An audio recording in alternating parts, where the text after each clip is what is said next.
Hi, I'm Linda from LR Technical Consulting, and I wanted to share with you my journey from student to engineering to leadership.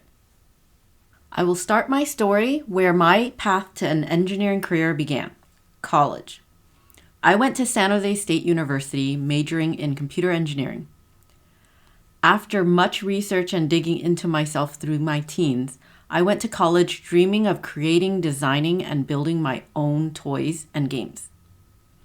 I was your stereotypical engineer. I loved to problem solve, from math to code to digital logic.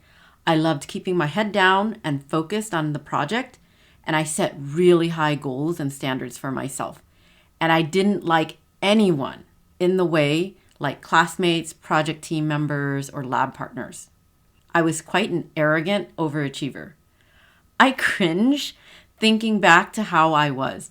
But I acknowledge that was who I was, and I still have those urges and instincts internally. Throughout community college and most of my time at State University, I was so frustrated with other people, quote, getting in my way or slowing me down. I really had major trust issues. I really didn't want to put my destiny, my future, my career, my grades at risk because I wasn't sure other people will step up or work as hard. And that was really a bad attitude I had going through most of my college career. Looking back, I recognize now that I had a horrible fear of failure, low self-confidence, and low self-esteem. But I was also an unwilling people pleaser. So, as you can imagine, all of these internal frustrations and conflicting personality traits played a role in the type of engineer and the type of leader I would become.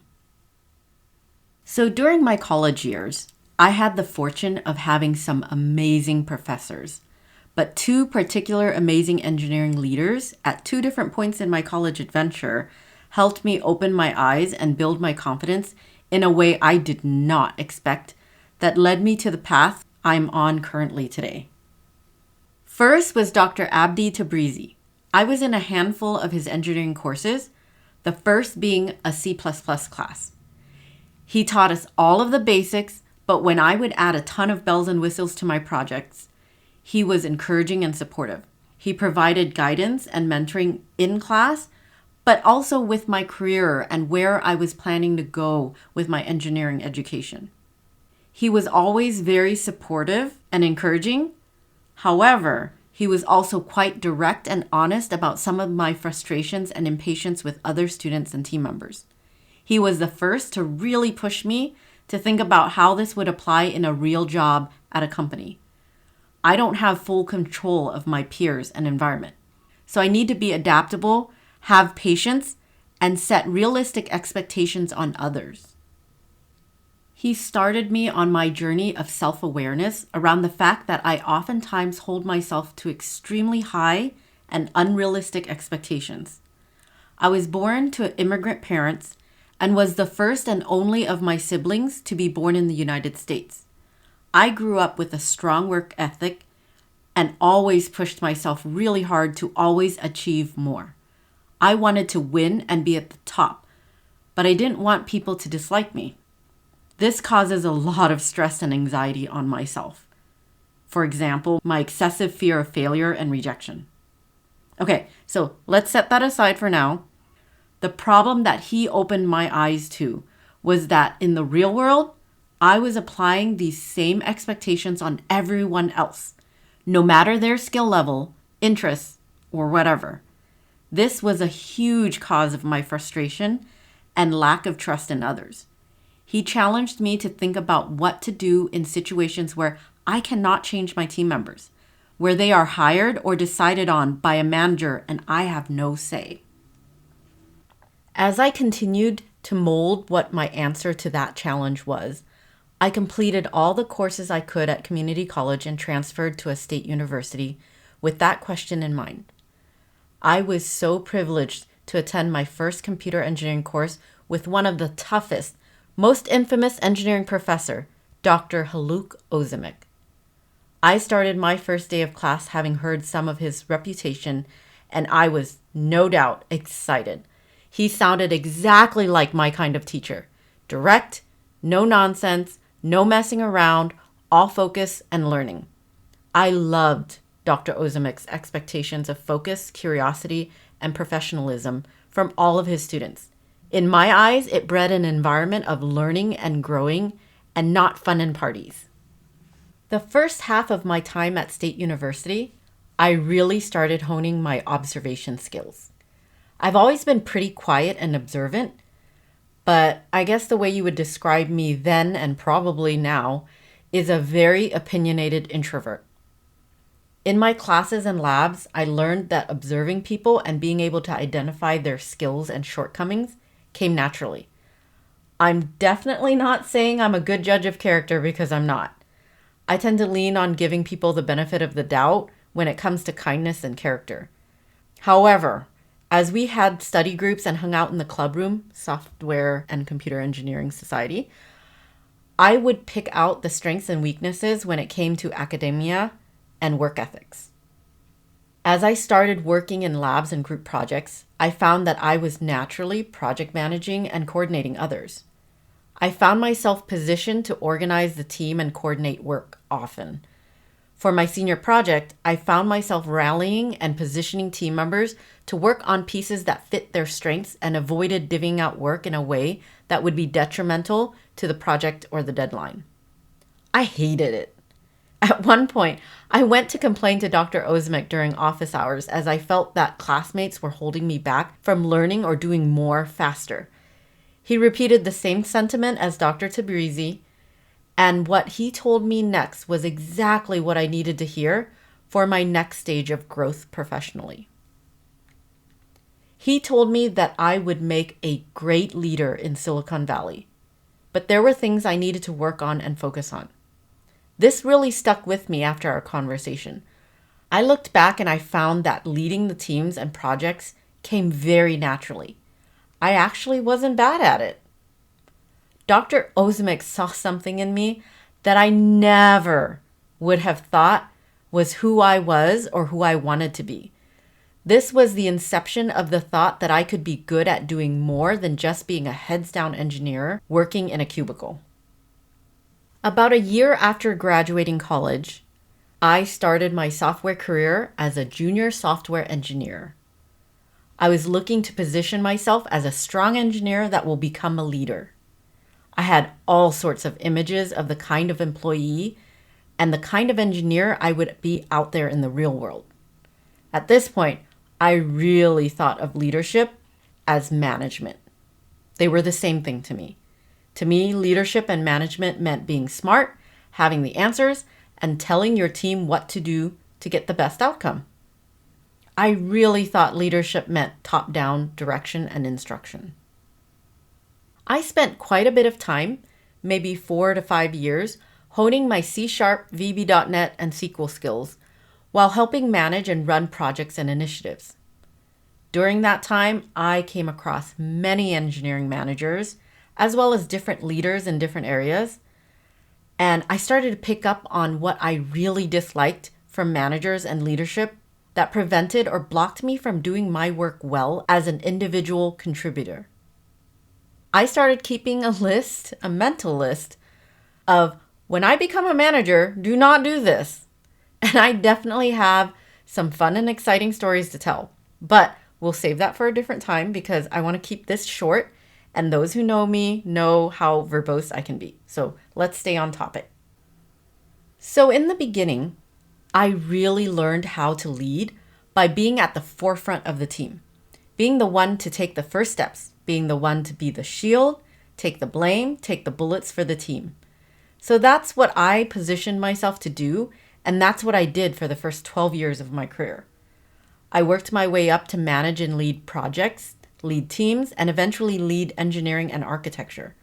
At one point, I was overseeing more than half of engineering, including having a heavy influence and guiding the direction of QA, without being allowed to have the title higher than engineering manager.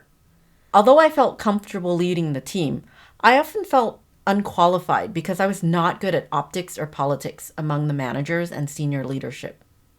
My CTO at the time, who was the assertive Boston type, gave me some words that I still keep in mind to this day.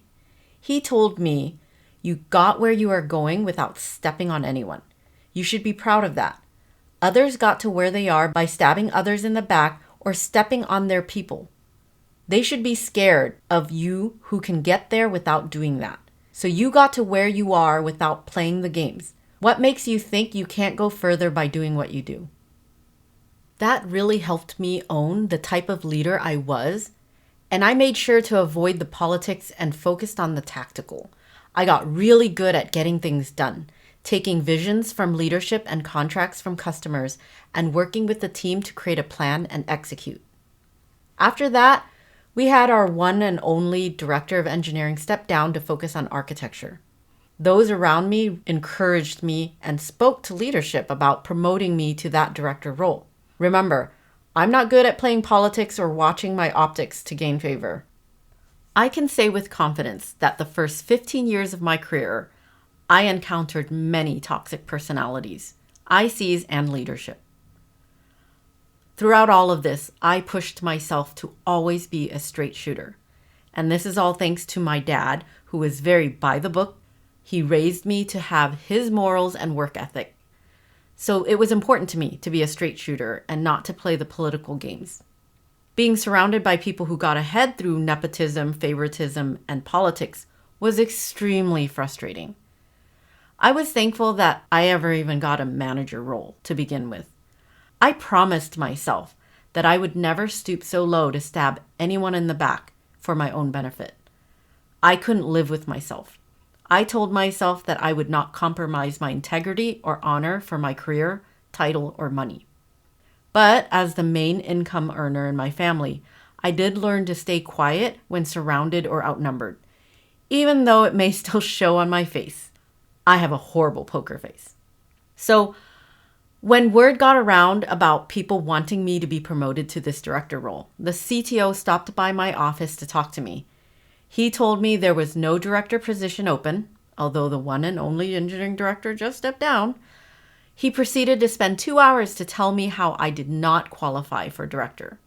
I tried to tell him that I wasn't petitioning or vying for the role at all. That was just the team wanting me to be promoted. But I guess he had to make sure I didn't get my hopes up if I was really wanting the role. Funny enough, this is the same CTO that told me that I can go far by being myself without playing games. And the conversation actually did the opposite of what he expected. I realized that everything he had listed, I was already doing or already doing most of, unofficially. Then fate had an amazing plan for me. I encountered one of the best mentors I ever had in my life. For about 2 years of my career, I not only watched the way he led, but I listened to how he described why he did what he did and what kind of leader I could be if I wanted to. He called me a people multiplier, which I didn't really get until a few years later. This really set me on the path of now, instead of being at the forefront, how do I train others to become strong and influential leaders? In the 2 years under this CTO, he showed me how to describe the type of leader I wanted to be and how to really help guide individuals in their career growth. I took those learnings with me and applied them with every team, every person, every situation I encountered for the next couple of years. I was always trying to look for those that wanted to grow and learn to help guide their way. I knew what it felt like to be lost trying to figure it out on your own. Mind you, there were many amazing trainings and books, but they all taught me the concepts, but not what it really meant to apply it. I had always been somebody that needed labs and hands-on experience to learn. I would deeply reflect on new topics and themes and concepts, but it just means so much more when you can get your hands into it, like breaking code versus reading about how it could be coded. Anyway, this mission to mentor, coach, and guide future leaders really tested my ability to trust others with what I felt I could do better and faster. So during these couple of years of wanting to be a leader that guides and mentors others into becoming amazing leaders, I also started seeing what customer-centric and strategic product marketing and positioning looked like. Business and selling is definitely not an area I had ever been interested in. But I learned that I worked best when I had a strong purpose, that I was solving something for someone and it had value. I had never considered that purpose and vision had anything to do with the quality of work, code, or software I produced. It turns out that after about 16 years of experience and seeing a small handful of companies and businesses' vision, OKRs, plans, and strategies, I had a strong passion for company purpose and direction. So as I was going through my technical leadership journey, I started having my eyes set on understanding the vision so I can appropriately spread the word and prepare the teams to work towards those North Star aspirations. I never thought I'd be one to have initiatives and strategies when it comes to businesses or marketing position. But here I am. And this is where I currently sit from a leadership mentality. There's so much more to engineering that goes beyond code or circuits or digital logic. And I want to share that knowledge with others. Ever since I graduated college, I dreamt of gaining enough experience and knowledge to influence the future generations of engineers and problem solvers because they are our future. So, if I had to summarize my leadership journey, I would say I started off focusing on my own strengths and achievements. But I learned the power of building the strengths of others and getting people to work together as a team. Thank you so much for listening. I really do have a ton of fun, interesting, and exciting stories to tell from my experiences. Please comment if there are any particular topics or themes you want me to talk about here on YouTube, or a course you'd love to see on Udemy. Until next time, stay frosty.